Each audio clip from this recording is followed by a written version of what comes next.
আসসালামু আলাইকুম। আমি মোহাম্মদ মাসুবিল্লাহ, সহকারী শিক্ষক, কুমিল্লা মডার্ন হাই স্কুল। আমার বিষয় হচ্ছে ইসলাম ও নৈতিক শিক্ষা। আজকে আমি আলোচনা করব ষষ্ঠ শ্রেণীর প্রথম অধ্যায় প্রথম পাঠ। আমার আজকে আলোচনার বিষয় হচ্ছে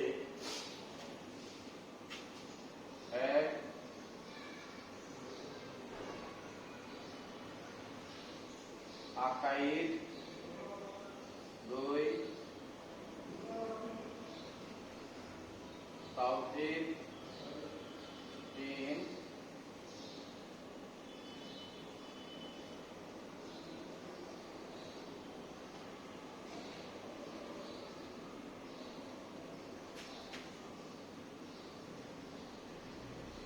আল্লাহ তাআলার পরিচয়। আকাইদ শব্দটির অর্থ হচ্ছে বিশ্বাসমালা। এটি বহুবচন, একবচনে আকিদা।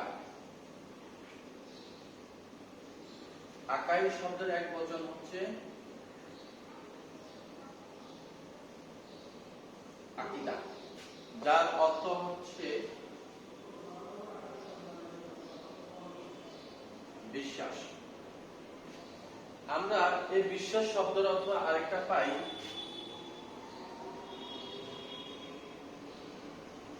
ঈমান শব্দের অর্থ বিশ্বাস। আকিদা শব্দের অর্থ বিশ্বাস, ঈমান শব্দের অর্থ বিশ্বাস। আর আকাইদ যেহেতু বহুবচন শব্দ, তার অর্থ হচ্ছে বিশ্বাসমালা। এখন আকাইদ কাকে বলে? ইসলামের মৌলিক বিষয়সমূহের প্রতি বিশ্বাস করাকে আকাইদ বলা হয়। ইসলামের মৌলিক বিষয় হচ্ছে 7টি।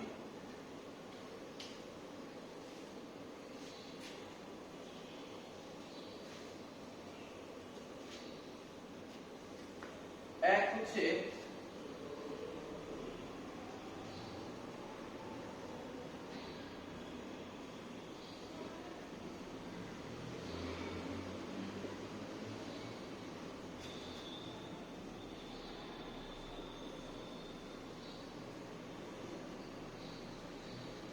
আল্লাহ তাআলার প্রতি বিশ্বাস। ঈমানের সর্বপ্রধান বিষয় হলো আল্লাহ তাআলার প্রতি বিশ্বাস স্থাপন করতে হবে।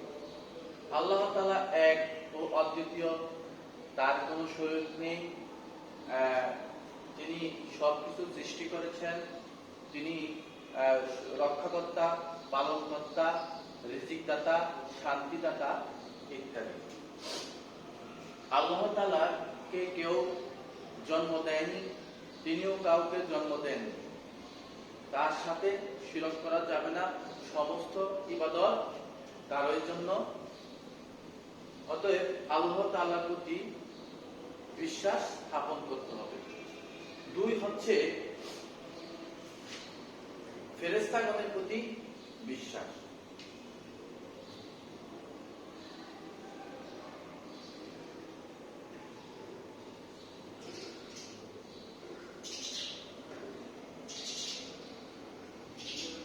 ফেরেশতাগণের প্রতি বিশ্বাস স্থাপন করা। ফেরেশতা মহান আল্লাহ তাআলার এক বিশেষ সৃষ্টি। তারা হচ্ছে নূরের তৈরি। তারা সবসময় আল্লাহ তাআলার ইবাদত ও হুকুম পালনে নিয়োজিত থাকেন। তাদের সংখ্যা হচ্ছে অগণিত। তারা নারীও নন, পুরুষও নন। তারা পানাহার ও জৈবিক চাহিদা থেকে মুক্ত। তাদের প্রতি এরূপ বিশ্বাস রাখা ঈমানের অন্তর্ভুক্ত। 3 আসমানের কিতাব সমূহের প্রতি বিশ্বাস।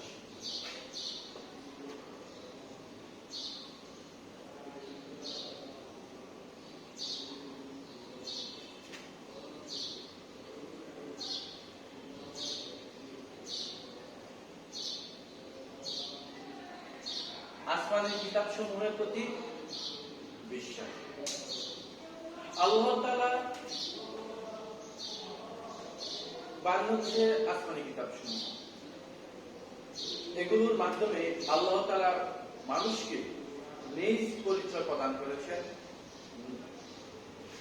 নানা আদেশ নিষেধ বিধিবিধান, সুসংবাদ, সতর্কবার্তা ইত্যাদিও এগুলোর মাধ্যমে এসেছে। আল্লাহ তাআলা তার রাসূলগণের নিকট এসব কিতাব পাঠিয়েছেন। দুনিয়ার সর্বমোট 104টি কিতাব নাযিল করা হয়েছে। 104টির মধ্যে বড় হচ্ছে 4টি, তাওরাত, জাবুর, ইনজিল, কোরআন। তাওরাত হযরত মূসা আলাইহিস সালামের উপর অবতীর্ণ হয়েছে, জাবুর হযরত দাউদ আলাইহিস সালামের উপর অবতীর্ণ হয়েছে, ইনজিল হযরত ঈসা আলাইহিস সালামের উপর অবতীর্ণ হয়েছে, কোরআন শেষ নবী হযরত মুহাম্মদ সাল্লাল্লাহু আলাইহি সাল্লামের উপর অবতীর্ণ হয়েছে। আর বাকি রয়েছে 100টি। 100টিকে ছোট কিতাব বলা হয়, এগুলোকে সহিফা বলা হয়। এই 100টি কিতাব আবার 4 নবীর উপর অবতীর্ণ করা হয়েছে। যেহেতু তোমাদের ষষ্ঠ শ্রেণীতে এটা বিস্তারিত আলোচনা নেই, সেহেতু আমি আর এই বিস্তারিত আলোচনা করলাম না। এখন চলে যাই আসমানি কিতাব সমূহের প্রতি বিশ্বাসের পরে নবী রাসূলগণের প্রতি বিশ্বাস। 4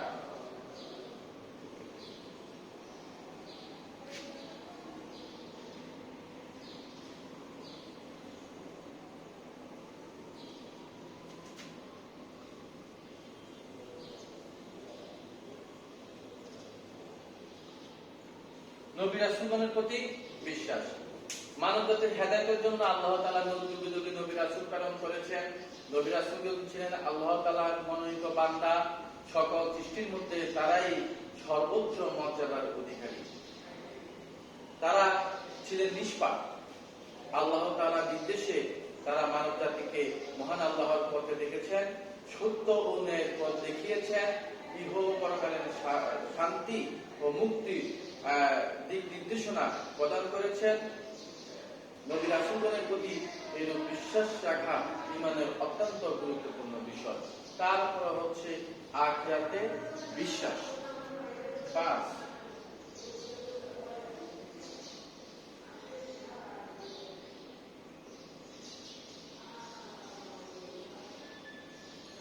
আখিরাতে বিশ্বাস। আখিরাত অর্থ হচ্ছে পরকাল। আখিরাতের জীবন চিরস্থায়ী, যে জীবনে শুরু আছে শেষ নেই। মানুষকে দুনিয়ার জীবনে সকল কাজকর্মের হিসাব দিতে হবে।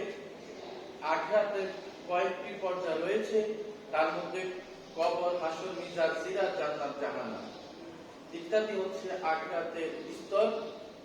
আখিরাতের জীবনে এগুলো এক একটি পর্যায়। দুনিয়াতে ভালো কাজ করলে মানুষকে আল্লাহ তাআলা জান্নাত লাভ করবে, জান্নাত দিবেন। আর যদি মানুষ পাপাচারে লিপ্ত থাকে, খারাপ কাজ করে, অমুসলিম, তাদেরকে জাহান্নামে নিক্ষেপ করবে। তারপরে হচ্ছে 6 নম্বর তাকদীরের প্রতি বিশ্বাস।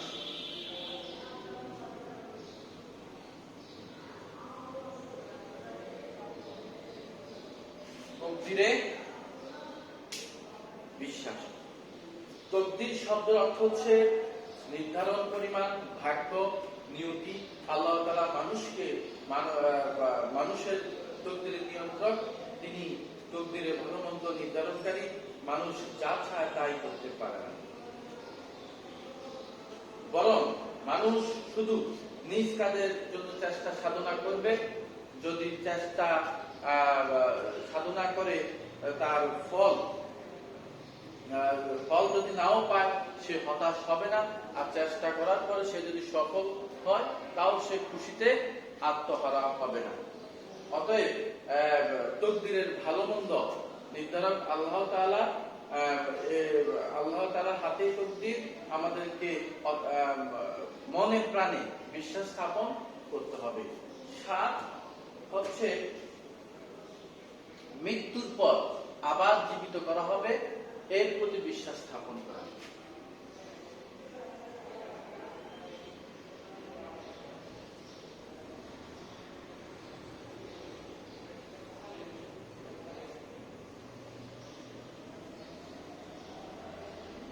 মানুষকে মৃত্যুর পর আবার জীবিত করা হবে।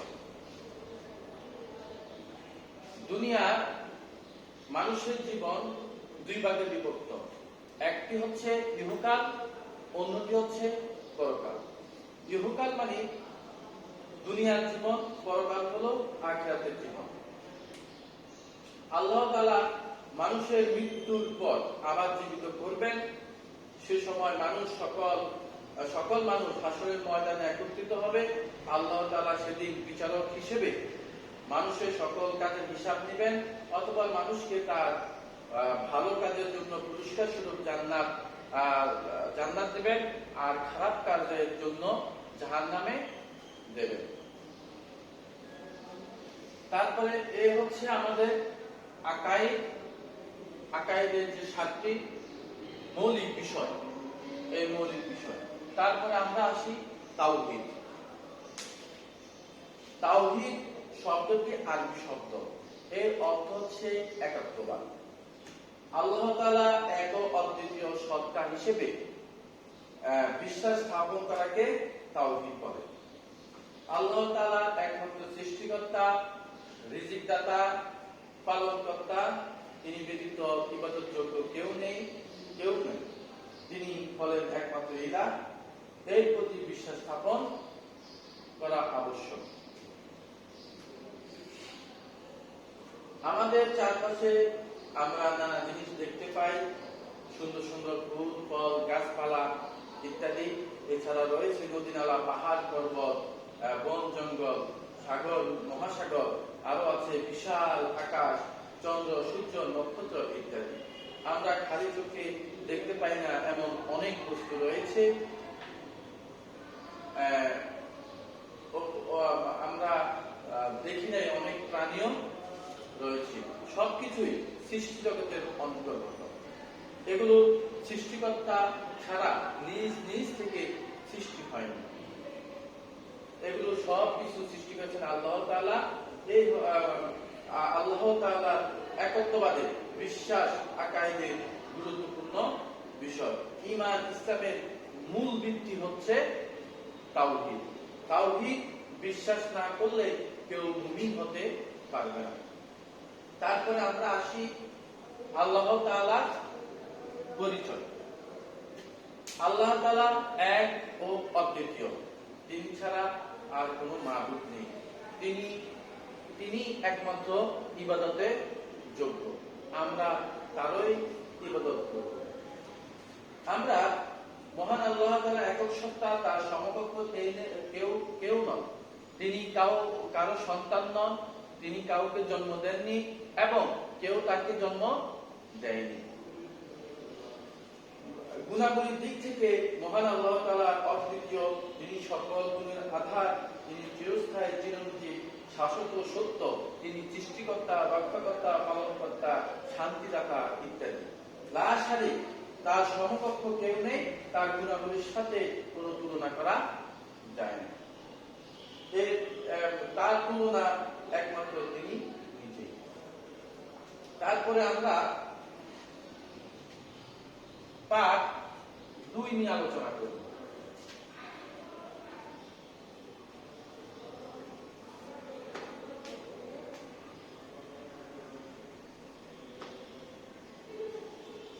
প্রথম অধ্যায়ের পাঠ 2 হচ্ছে কালিমায়ে তৈয়্যিবা।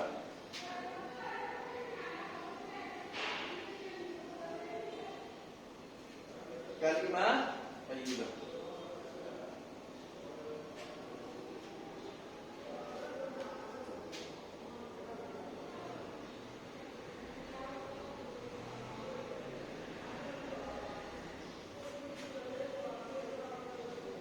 কালিমায়ে তাইয়্যিবা, কালিমায়ে তাইয়্যিবা লা ইলাহা ইল্লাল্লাহু মুহাম্মাদুর রাসূলুল্লাহ। আল্লাহ ছাড়া আর কোনো মাবুদ নেই। হযরত মুহাম্মদ সাল্লাল্লাহু আলাইহি ওয়াসাল্লাম আল্লাহর রাসূল এবং বান্দা। কালিমা তাইয়্যিবা অর্থ হচ্ছে পবিত্র বাক্য। কালিমা তাইয়্যিবা অর্থ হচ্ছে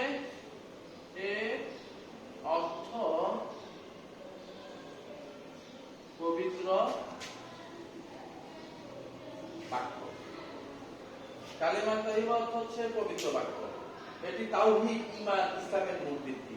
কালিমা তাইয়্যিবা স্বীকার না করলে কেউ ইসলামে প্রবেশ করতে পারবে না।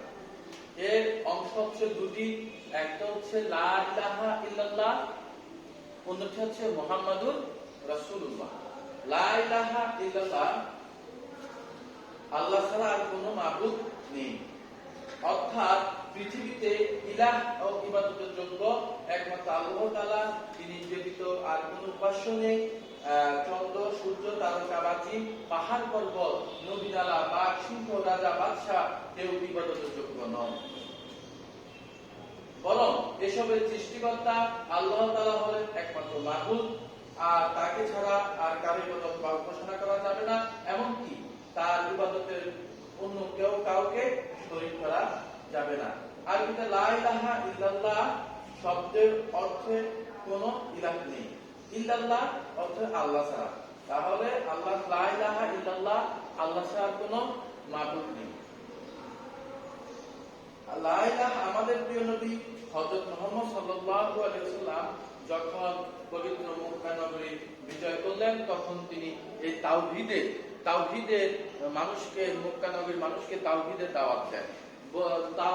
মক্কা নগরীর মানুষগণ তখন মূর্তি পূজারক ছিল, বিভিন্ন মূর্তি পূজা করত, সাগর, নদী, গাছপালা ইত্যাদি পূজা করত। তখনই হযরত মুহাম্মদ সাল্লাল্লাহু আলাইহি ওয়াসাল্লাম তিনি কালিমার দাওয়াত নিয়ে যান। লা ইলাহা, তিনি বলেন লা ইলাহা ইল্লাল্লাহ, আল্লাহ ছাড়া কোনো মাবুদ নেই, এই সমস্ত ইবাদত আল্লাহ তাআলার যোগ্য, তিনি তাকে ছাড়া আর কারো ইবাদত করা যাবে না। ইবাদত করলে অন্য কারো ইবাদত করলে গুনাহ হবে, শিরক হবে। অতএব ইন্না শিরকা লাযুলমুন আযীম, নিশ্চয়ই শিরক অনেক বড় জুলুম, অনেক বড় অপরাধ। তদ্রূপ মক্কা নগরীর মানুষগণ এটাই মেনে নিয়েছেন, কালিমায় শেষ পর্যন্ত কালিমায় মেনে নিয়েছেন, এবং এর প্রতি লা ইলাহা ইল্লাল্লাহর প্রতি যেমন বিশ্বাস করা আবশ্যক, তার পরবর্তী যে দুটি বাক্য, শেষ বাক্য মুহাম্মদ রাসূলুল্লাহ সাল্লাল্লাহু আলাইহি ওয়াসাল্লাম, তেমনি ওটার উপর বিশ্বাস স্থাপন করা আবশ্যক। মুহাম্মদ রাসূলুল্লাহ সাল্লাল্লাহু আলাইহি ওয়াসাল্লাম এর অর্থ হচ্ছে হযরত মুহাম্মদ সাল্লাল্লাহু আলাইহি ওয়াসাল্লাম আল্লাহ তাআলার প্রিয় বান্দা এবং রাসূল। প্রিয় শিক্ষার্থী বন্ধুরা, আমি আজকে তোমাদেরকে ষষ্ঠ শ্রেণীর প্রথম অধ্যায়ের প্রথম পাঠ, দ্বিতীয় পাঠ সুন্দরভাবে আলোচনা করতে চেষ্টা করেছি। তোমরা একটু মনোযোগ সহকারে এই ভিডিওটি দেখবে, দেখার পরে একটু ভালোভাবে দেখবে, যাতে তোমরা এটা কণ্ঠস্থ করতে পারো।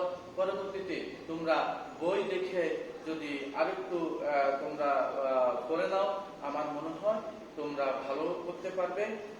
আমি এখানে শেষ করছি। সবাই ভালো থেকো। আসসালামু আলাইকুম ওয়া রাহমাতুল্লাহি ওয়া বারাকাতুহু।